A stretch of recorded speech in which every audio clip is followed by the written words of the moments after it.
Welcome to my channel. In this video, I'll share with you what I did before buying my 2018 BMW 740D. Most of the advice are applicable when searching other cars and some are only related to BMW 7 Series. If you don't have 5 minutes for me, you can pause here and read this executive summary, and I hope you can still get away with at least 50% of the content I prepared. I appreciate your clicking on my video, and I hope you can get your dream car. The most important thing when buying a car is to avoid buying a lemon. Watch plenty of videos on YouTube before you buy, at least I did. Always remember, if a deal is too good to be true, it probably is, especially when buying from a private owner. There are statistical ways to tell if a deal is too good to be true or not. Here is my method. I first identified my requirements in vehicle age, mileage, make and model in a relatively narrow range. For example, less than 3 years old, less than 10k miles, BMW 7 Series. I then conduct a search and see the price range for my requirements. I then adjust the requirements so that I can afford the car that I required. I also input them into an Excel form so that I will notice any price adjustment. In addition, on AutoTrader, if a car is sold, you lost all car specs except price, mileage, and age. By keeping your own record with the picture, it will remind you what spec it had. This also helps you to understand which car is a good deal and which car is a bestseller. Don't worry if you lost a few opportunities. I'll cover the purchase timing later in this video. Here is the homework I did. You can see cars from different dealers are all on the same trend. You would want to buy cars that are in the lower region of the trend or at least on the trend to grab a bargain. Be very careful to outliers in the lower region. If you cannot find a reason why it is a bargain, it is either a super bargain or a lemon. For example, I remembered one of these cars is imported, probably from North Island, which is reflected on the price, as you need to pay tax and duty on top of its asking price. The rest of these outliners are not four-wheel drive. If you think this is a feature that you can live without, this will be a good bargain for you. And clearly someone thought so too and bought this 1-year-old BMW 7 Series for 30k. After the above search, I started to look for test drives. Thanks to Theo from Jordan BMW dealer in Barrie, I was able to test drive a BMW 7 Series and the 5 Series at the same time for comparison. I would suggest you book a test drive before you visit the store. I popped in Jordan BMW dealer in Milton Keynes, and unfortunately, the salesman there did not allow me to test drive their BMW 7 Series. I took this opportunity to choose 7 Series over 5 Series.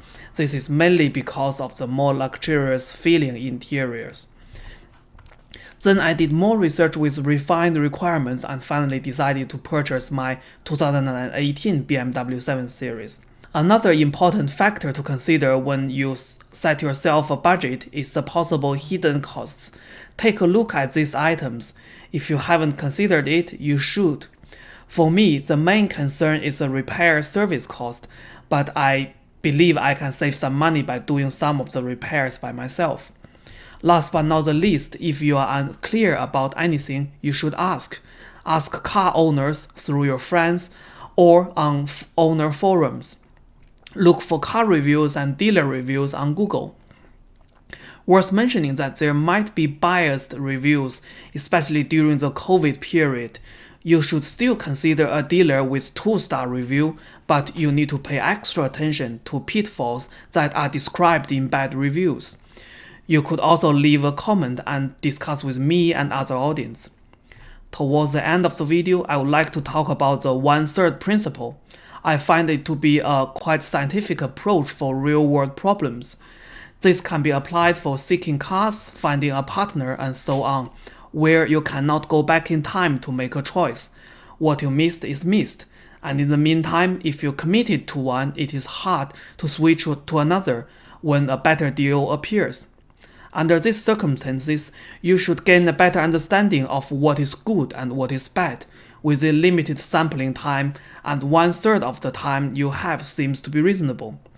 After you established a realistic standard, you can use it in the remaining 2/3 of the time left to find yourself a good bargain.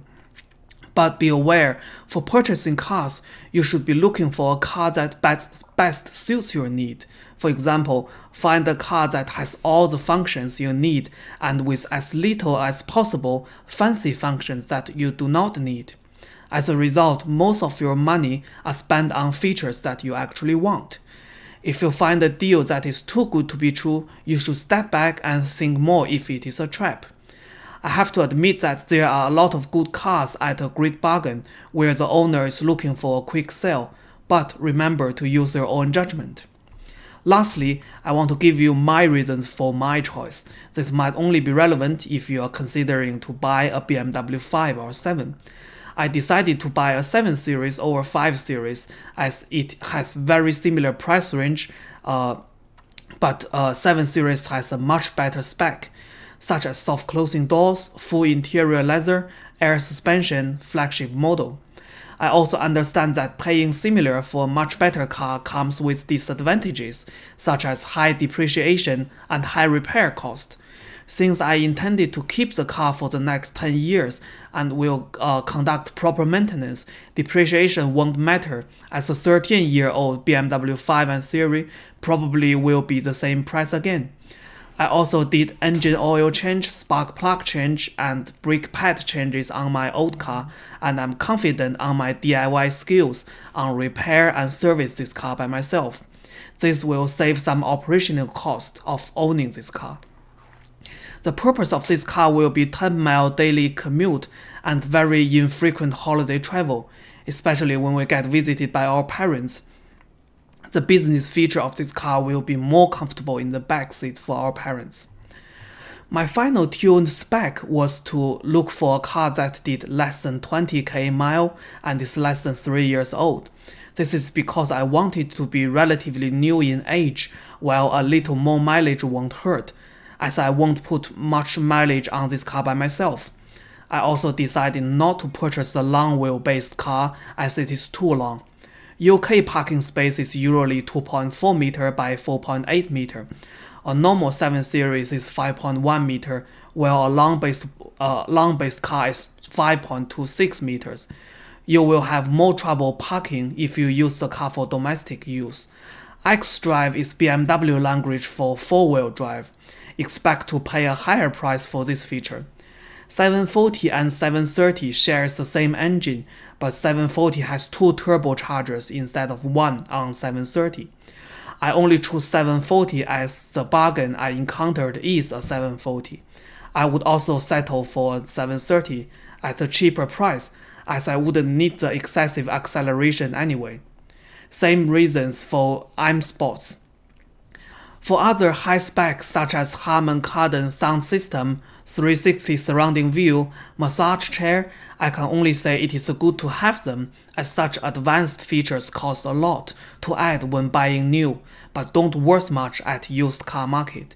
It means you spend less for these luxurious upgrades. For my purchase, it took less time than I think, and I think I found a good bargain with less than a month. I knocked off £800 on the asking price, just in case you are interested to know how much room you could have with the dealer. Maybe this is only applicable to BMW 7 Series, as there are so less people buying it. Nevertheless, don't be afraid to ask. You can always wait for the next suitable car to appear, as long as you start your plan early. This will be all for today's video. Good luck on finding your dream car. If you have any better ideas, please write them in the comments for others to see. Thanks, bye.